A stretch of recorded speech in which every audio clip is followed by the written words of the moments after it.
right, let's see here. We going live shortly.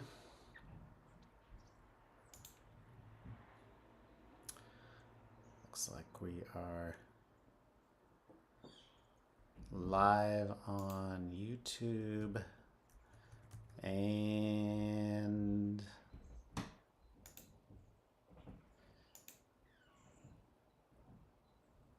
let's see here. Oh boy, this is complicated, isn't it?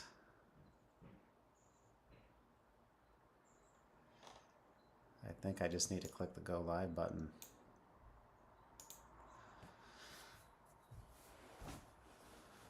And then hopefully we can go live.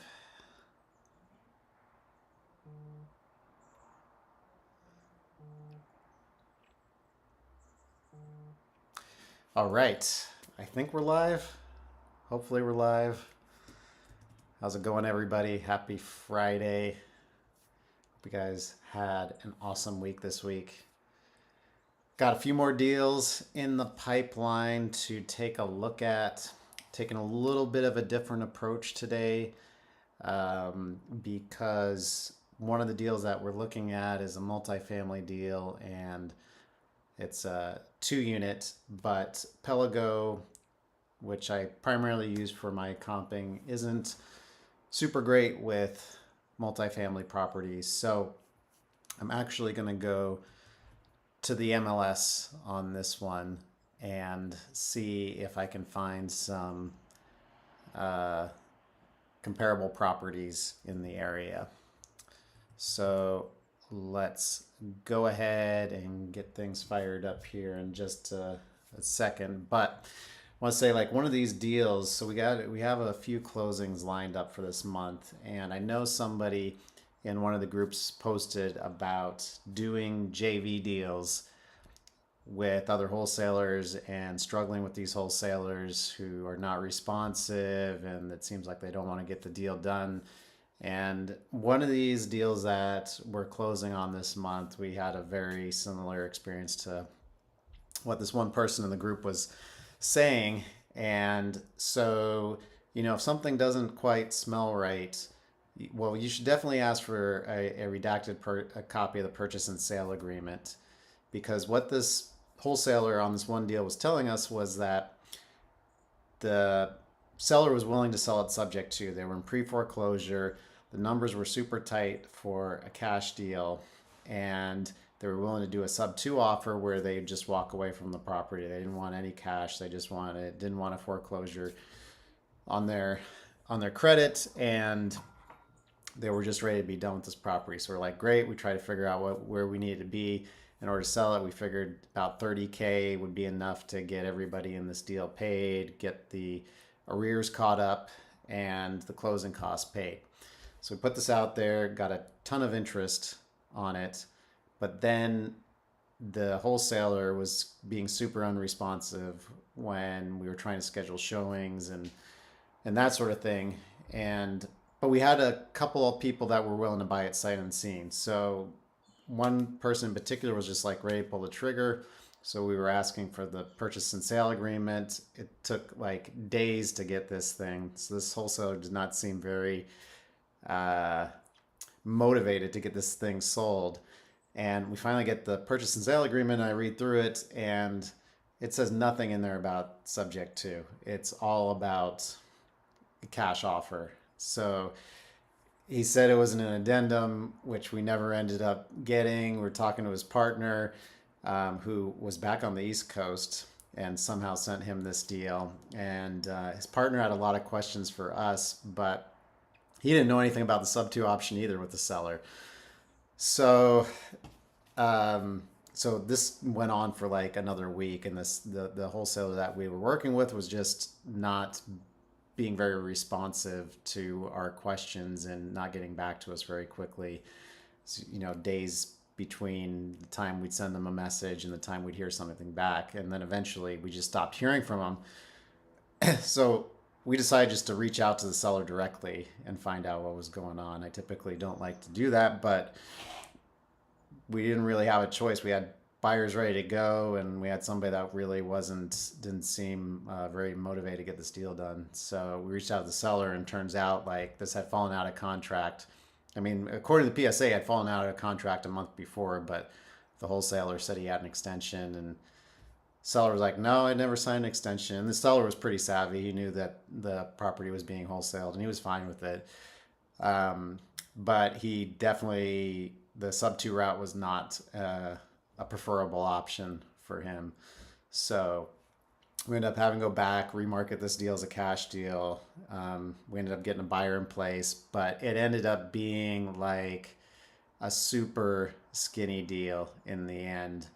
Us and the other wholesaler that we partnered with, not the guy that was giving us problems, but another guy that we work with quite a bit in our market here.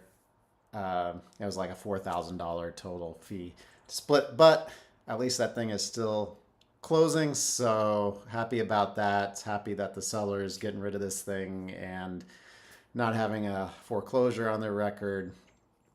But in the end, just be careful who you work with. If you're getting weird vibes, definitely make sure you have all the documentation that you need to feel comfortable that this person actually has this property under contract. So I kind of feel for that person who posted that earlier this week about dealing with wholesale JV partners that, you know, are might come across a bit shady or unresponsive. So anyway, with that said, we did have another JV partner who is awesome. They have kicked ass. They are locking up deals here in Seattle from Atlanta. And we just got one assigned. We're waiting for the earnest money today. We just sent the instructions to the buyer, and that one's going to be a $55K deal. So fingers crossed that goes smoothly. So it's not, there's awesome JV partners out there. So you just got to be consistent and keep doing your outreach, and you'll find them. So anyway, with that said, we got some more JV deals. And so I wanted to go through and try to run some numbers on these guys and see if I can pull some comps for some buyers straight from the MLS. So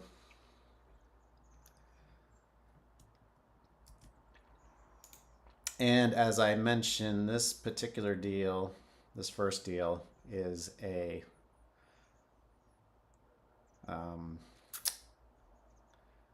multifamily.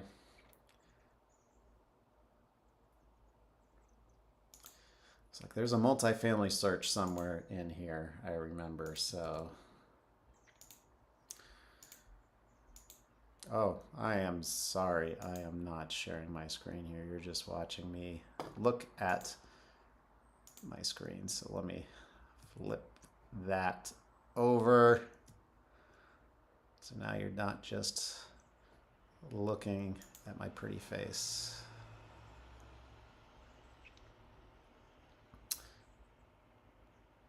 Okay, I think that flipped it over. It might be a bit of a delay from what I'm seeing on Facebook here. So, okay, good. It flipped over on Facebook. All right. So let's just start. Okay, so starting, doing a half mile out, we got a couple of comps here.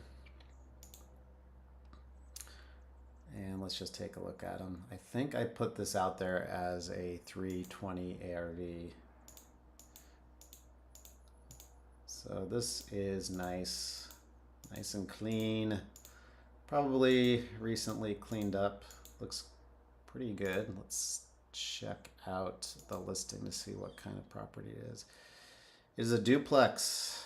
Awesome. 5 days on market. 297, 1,700 square feet. Okay, this is a good comp. If I can I can get these two as comps, that would be swell. This looks like it's probably a triplex. It's clean for the most part. Those walls look a little iffy.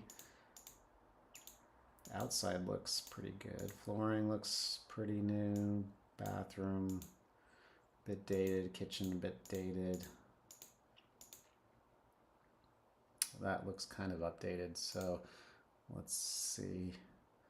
Roughly the same size square footage here. So yeah, this one's a triplex for $340. This was 102 days on market. Oh, interesting. I know the listing agent on this one.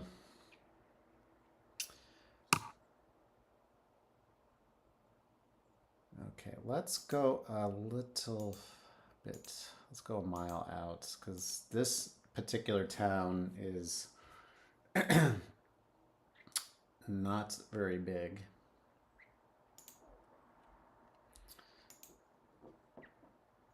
So I got some stuff listed right now. These two we just looked at. This one here was 2 days on market.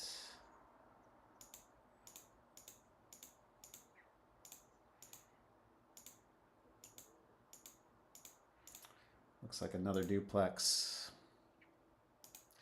Let's just verify that it is.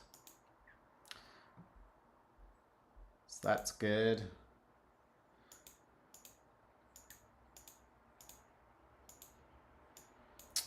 This could be 4 units potentially. So let's take a look at the listing here. Yeah, that's a fourplex for $430.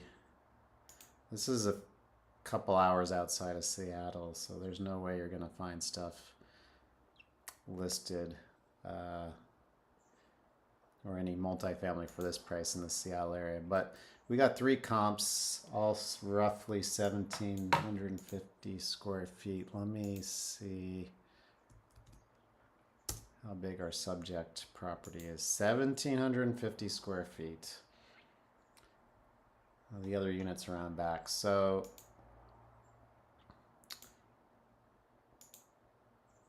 we will take these 3 comps to do our CMA here. And we'll include this with our deals up in with the pictures that we send out. So I will go ahead and generate that, and let's see what that comes out to be on a price per square foot basis here.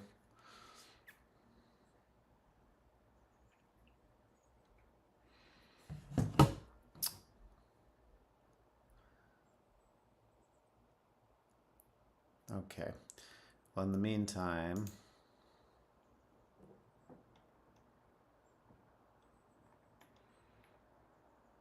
we've got a couple more deals to take a look at.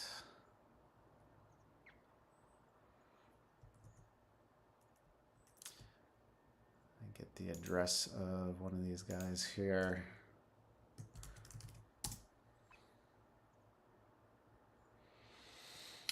All right, so we're between 175 and 211 a square foot.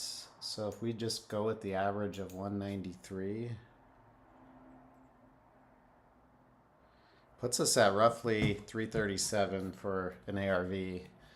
And I think I had put this out there at 325, so pretty close to what I was originally estimating. So all good there. So we'll include this report with our pictures. Now the next deal that I want to look at, I want to take a look at this one from multiple angles because this one is in Seattle. Now I have seen this deal blasted out now by 4 different agents and wholesalers in Seattle. And so it's kind of been all over the place. The agent that sent it to me wants to put this out there at about 540, and we'll see if that is in the realm of possibility. So now the two angles I want to look at this property from are as a just straight up flip, and then I also want to see, since it's within the city of Seattle, to see if a buyer could put a dadu in the backyard. So that's another thing that has been very popular in Seattle, is putting dadus.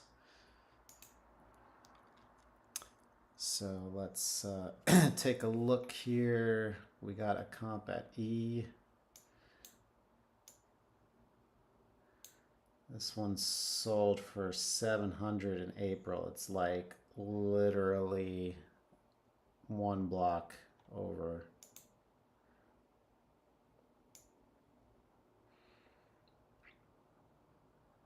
Again, clean, but extremely dated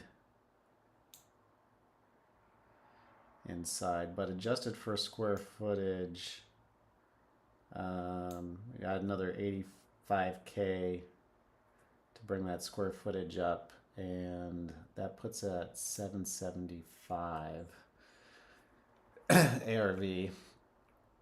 And then we got a couple of flips in the area that have sold. So both about 1/3 of a mile away, A and B.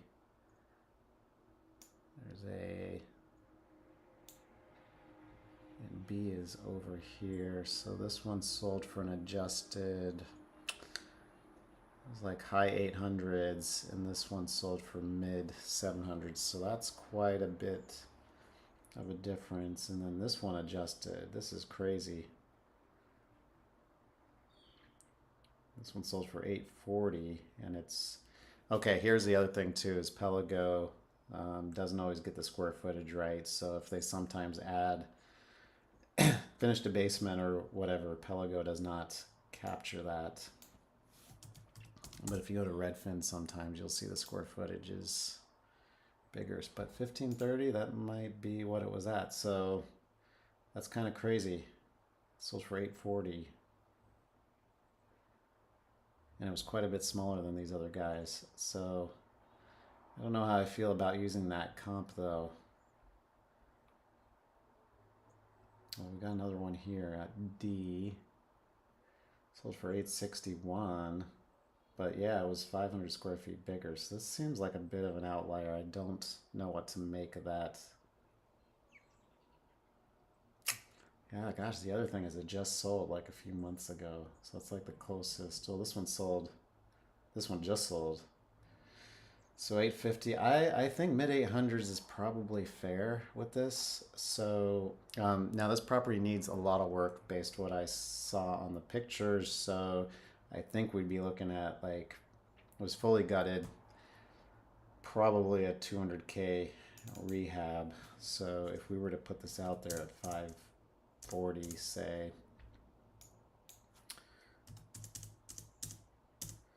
and we'll stick with the mid 800s ARV, not much margin there. Now the seller did say that they're willing to do seller financing on this with a 100K down payment, and they'd make it competitive to hard money, much more competitive to hard money, so somebody wouldn't have to get a hard money loan. So like, let's say for the sake of example, they can get it down to like 3%, no points, and then they're financing the rehab on their own. The deal still like is meh.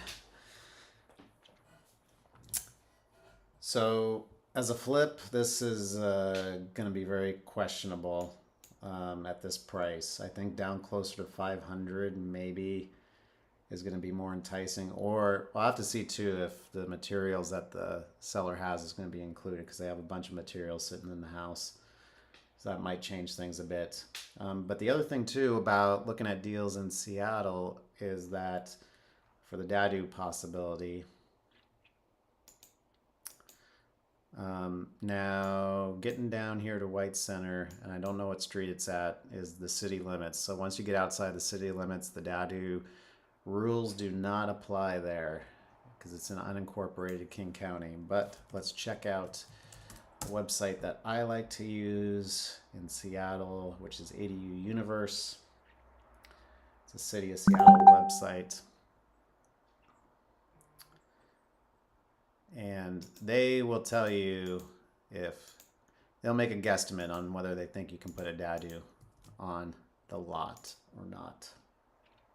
On the lot or not. Now, bonuses for Dadu properties are that there's an alleyway in the back so you can get to the Dadu, which on this property it looks like there is an alley back there. And then the other things are going to be the size of the property itself and whether there's trees on there and stuff like that. So let's take a look and see what they have to say. So the zoning allows for it. Not an existing Dadu on there already, so that's good. Additional requirements, lot is 4,000 square feet. It's a bit on the small side, buildable. 100% fine with the lot's good. Okay. That there's a house that's kind of a negative, but if there's an alley in the back,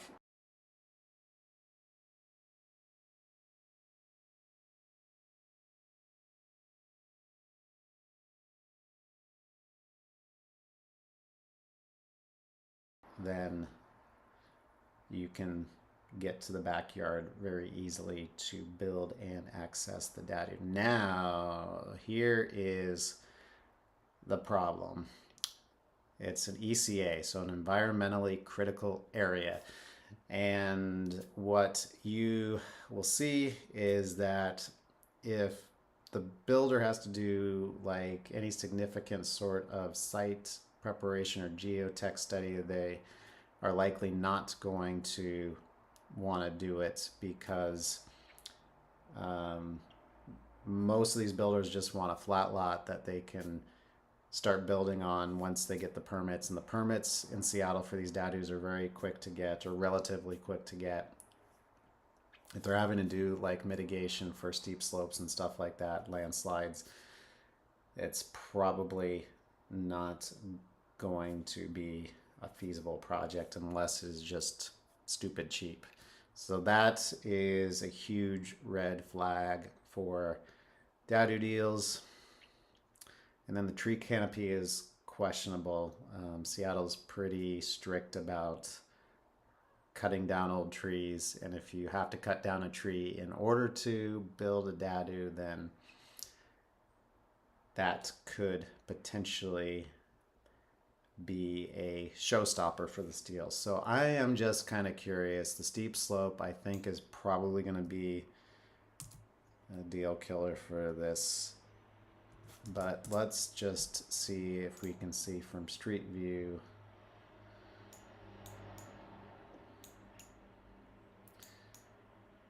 Okay, so definitely sloped on the front of the street. I don't know if, what are the chances that, what are the chances Google Maps goes to the alley?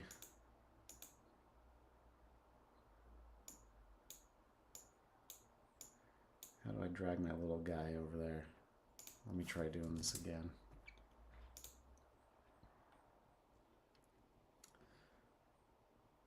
Okay.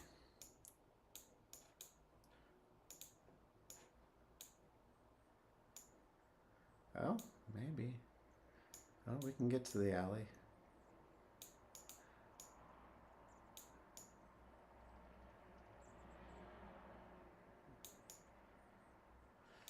Yeah, and this lot is very small. Let's see, is this the Dadu?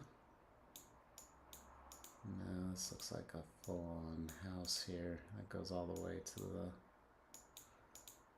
lot. Now, sometimes they'll say where the closest DADU is. Are there ADUs near you?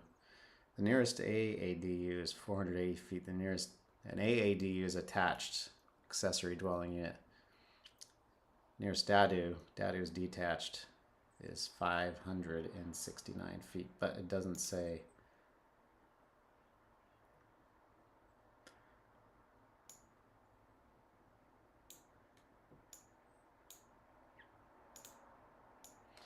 Doesn't say where. Could be this thing here.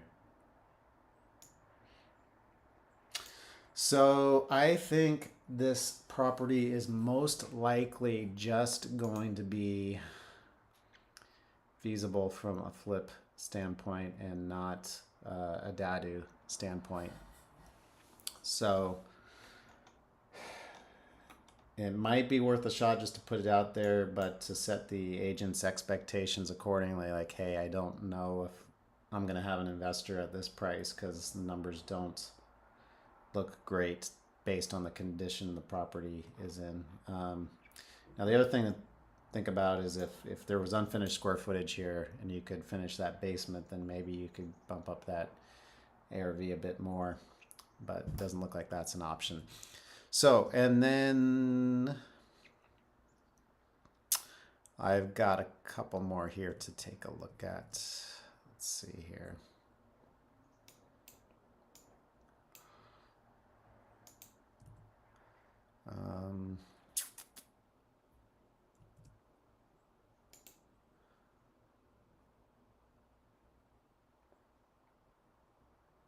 Let's see, where did it go? Okay, here we are. Okay, so this one I did take a quick look at Pelago. I'm not really convinced about the comps on it. I had seen this deal a while back, and my initial assessment was 625 on the ARV. Wholesaler was at 650. Pelago's at 750, but the comps that I'm seeing on Pelago are like close to the water here, so I don't know about this one. So that's why I wanted to dive into the MLS here and find out.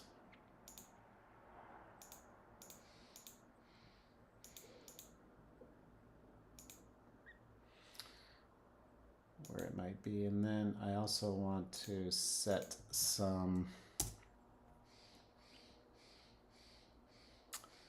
okay, it's at 1900 square feet. So I just like to set some kind of boundary conditions on the square footage just to make sure we're comparing apples to apples as much as possible. So obviously that removed all of our comps, so let's go half a mile out, see if we can find anything. Now this deal came to us a few months back, and there was a squatter in place, so there was no access. The condition of the septic system was unknown, and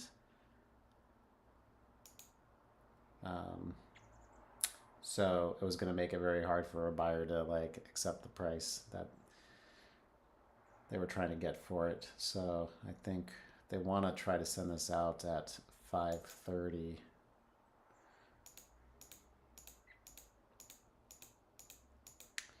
Looks okay.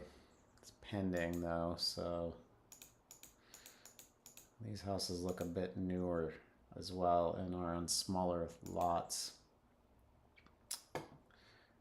Ours is on half an acre. But we can't be choosy here because we don't have a lot to work with. So the question is, do we go a bit further out or do we go further back in time?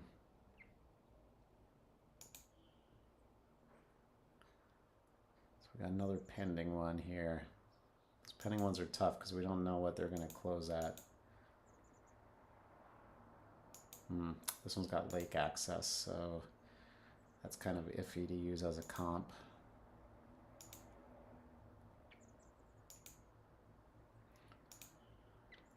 these two are on small. This lot's a little bit bigger. Let's go back a little bit further in time. See if we can get anything else 9 months back.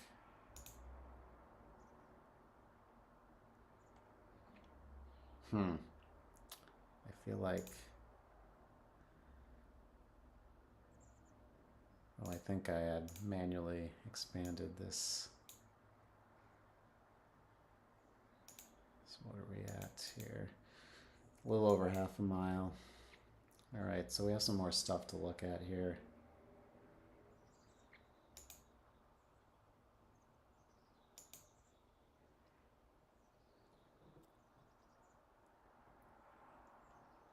Okay, so don't really want to take the active stuff. The pending's okay. Well, let's go with stuff that's sold first because it looks like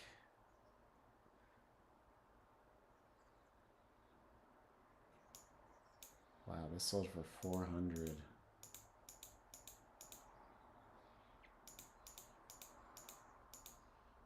Oh, it looks like it's a half. That's a townhouse, half duplex.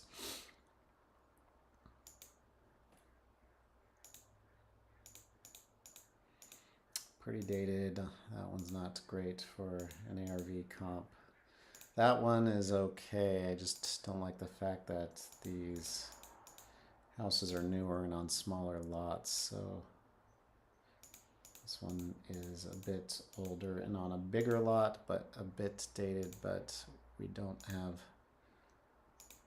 a ton here. Okay, this one looks nice. I like this one. Year built 56. Actually, oh wait, no, year built 78. This one actually might be a flip. Let's take a look at the history. Nope. Bought in 2011, sold in 2024. But I like that comp regardless. And did it save it? Yes. Okay. Let's take a look at this guy. Whoa. Look at that kitchen. Got the chessboard floor, and I don't know what is going on with that ceiling.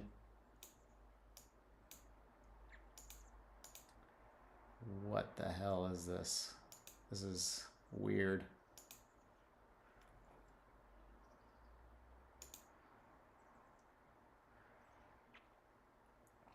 Very strange. I don't like that.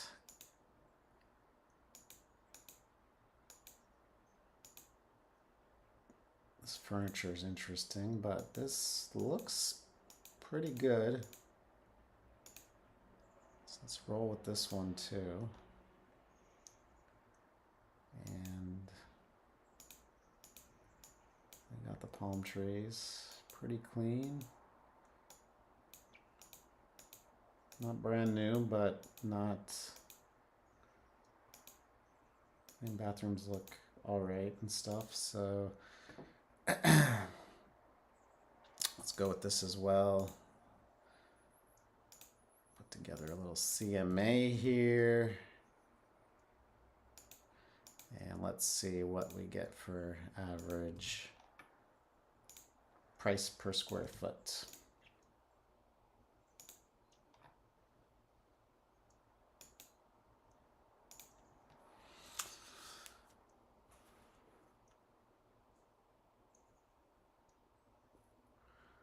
Generating, and while that's going on, let me see if I can find the last one I wanted to check.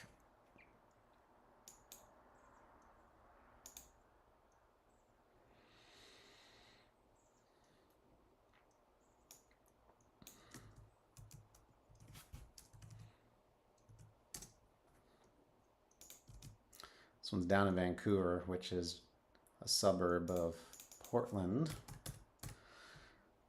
Haven't done a ton of deals, or really many deals down there. We do have some buyers, but we just don't get a whole lot down that way.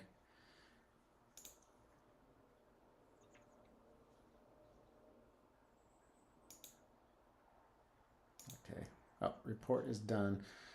So we're between 380 and 406 on the price per square foot, and we got 1910 square feet. Let's just go with the average. We're at about 750. I think it's hard to say what the condition is like because I just got the squatter out of there, and so we don't know how things are, but I think 750 is probably realistic. So putting this out there at 540, if it's cosmetic, 1900 square foot house. We just did a remodel on 1900. It was a heavy cosmetic. It was new siding, roof, a few windows, new kitchen, bathrooms, flooring, and we spent 115. So if we say 125, this is very much a deal at that price. If we've got our ARV dialed in here. So the big unknown on this one is the septic system, and that has not been tested as far as I know. The other thing that I'm not super stoked about this deal is it looks like it's on a pretty busy road, even though it's set kind of far back. So we might have to take a bit of a haircut because of that. But even if we do, it still seems like there's quite a bit of, oh wait, we're at 395. What happened there? We're supposed to be at 540. That's going to change things a little bit. Yeah, it's going to change things quite a bit, actually.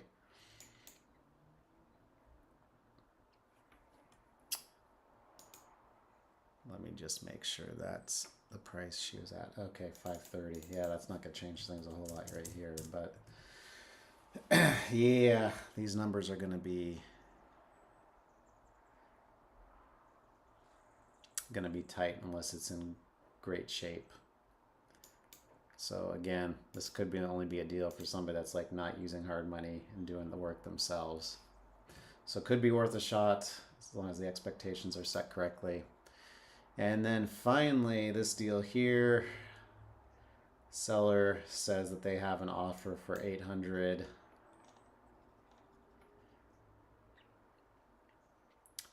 Looking at the comps in the neighborhood, I think if they have an offer for 800, they should definitely take it. It looks like that is at or above retail price. So definitely not a wholesale deal. So we'll just let that one go. No reason chasing somebody that's not motivated at all. So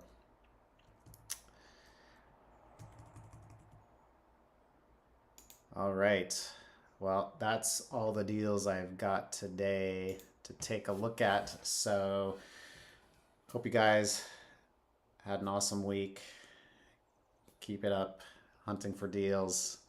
And if you get anything in Western Washington, hit me up. I love to run numbers on these things.